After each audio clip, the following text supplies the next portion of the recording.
क्या आपको पता है श्री बांके बिहारी जी के हाथों में बांसुरी क्यों नहीं है और उनकी प्रकटने की कथा क्या है? तो आइए जानते हैं। श्री बांके बिहारी जी का प्राकट्य मार्गशीर्ष मास की शुक्ल पंचमी तिथि को बड़े धूमधाम से मनाया जाता है। वे स्वामी हरिदास जी के माध्यम से प्रकट हुए थे। स्वामी हरिदास जी, जो प्रसिद्ध संगीतज्ञ तानसेन के गुरु थे, अपनी मधुर आवाज से श्री कृष्ण के हृदय को आकर्षित करने में सफल हुए।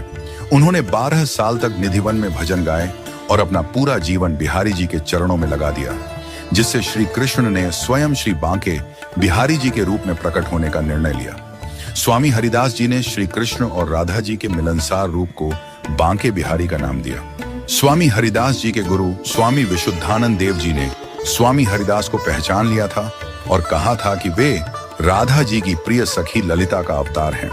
जब श्री बांके बिहारी जी प्रकट हुए तो उनके साथ राधा जी भी थीं। राधा जी ने स्वामी हरिदास से कहा कि वह उनकी सेवा करें, लेकिन स्वामी हरिदास जी का शरीर वृद्ध था और वह दोनों की सेवा एक साथ नहीं कर सकते थे। तब राधा और कृष्ण दोनों एक साथ समाहित हो गए। इसके बाद स्वामी हरिदास जी ने एक आकार में सेवा करने की विधि की शुरुआत की। अब बात करते हैं कि श्री बांके बिहारी जी के हाथ में बांसुरी क्यों नहीं है। इसके पीछे कारण यह है कि स्वामी हरिदास जी ने उन्हें एक बालक रूप में देखा और ये सोचा कि अगर श्री कृष्ण दिन भर बांसुरी बजाएंगे तो थक जाएंगे। इसलिए श्री बांके बिहारी जी केवल शरद पूर्णिमा के दिन ही बांसुरी धारण करते हैं। एक और रोचक तथ्य ये है कि बांके बिहारी जी के मंदिर में मंगला आरती नहीं होती।